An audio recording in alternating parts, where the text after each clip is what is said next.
কথা ধারাবাহিকের আজকের পর্বে আপনারা দেখতে চলেছেন যে কথা ম্যান্ডির উপর তো খুব রেগে যায়। এভিকে বলে এভাবে হবে না, আমাকে এদের সবাইকে ছাঁটাই করে দিতে হবে। এভি তখন কথাকে বোঝায় যে দেখ, মানুষ আগে অ্যাপয়েন্ট করে না এভাবে, আগে দেখে নিতে হয় যে সে সমস্ত কাজটা পারবে কিনা।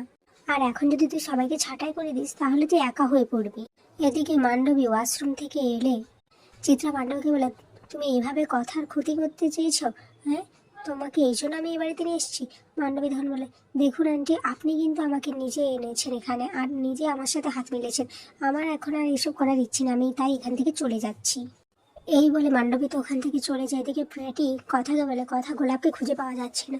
কথা তখন বলে, গোলাপকে খুঁজে পাওয়া যাচ্ছে না মানেটা কি? ওকে তাহলে চলে গেল, কিন্তু আমি তো ওকে এমন কিছু বলিনি বা এমন কিছু করিও নি যে ও চলে যাবে। তাহলে কি ও কে ছিল? অন্য কেউ ছিল না তো?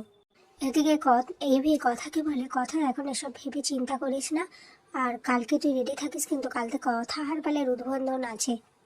অন্যদিকে দেখা যায় তিলক তো জেলের মধ্যে রয়েছে। সে সে মা আনন্দী সে আবির্ভাবে ছায়া মূর্তিটির কথা মনে করতে থাকে আর খুব ভয় পেতে থাকে।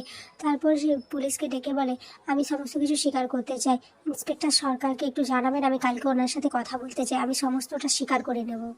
পরের দিন সকালবেলা কথাকে সবার কাছ থেকে কথা আশীর্বাদ না এভির কাছে নিতে গেলে এভি বলে, তুই এইসব কী করছিস?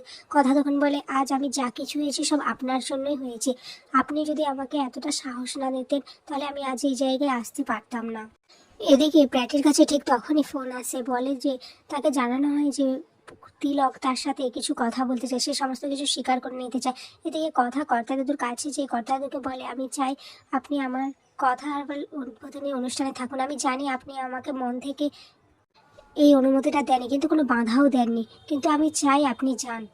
কর্তা দাদু তখন বলে, না আমি যাব না, আমি বরাবর চেয়ে এসেছি এই গুহা ফার্মাতে তোমার আর পাচকের হাতে তুলে দিতে, কিন্তু এখন কথা তখন বলে, হ্যাঁ আমি বুঝতে পেরেছি কথা দাদু, আমরা সবাই ছড়িয়ে ছিটিয়ে যাচ্ছি বলে আপনার মনের মধ্যে একটা ভীত সৃষ্টি হয়েছে, কিন্তু আপনাকে আমি কথা দিচ্ছি এসব কিছুই হবে না, আপনি চলুন। আর আপনি যতক্ষণ না যাবেন আমি কিন্তু অপেক্ষা করব আপনার জন্য। এরপর ওখানে থেকে সবাই বেরিয়ে যায়।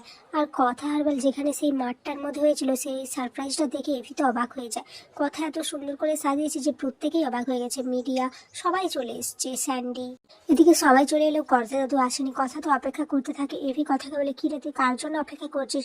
কথা তখন বলে, সবাই তো এসে গেলো কিন্তু কর্তা দাদু এখনো আসেনি।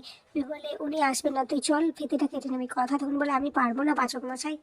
এরপর মা আনন্দীর ছবিটাকে হাতে নিয়ে কথা বলে, তোমাকে ভেবেছিলাম এখানে আমি একটা রাখবো, কিন্তু মা তুমি তো চাও না মনে হয়, নাহলে কর্তা দাদু এখনো আসছে না কেন?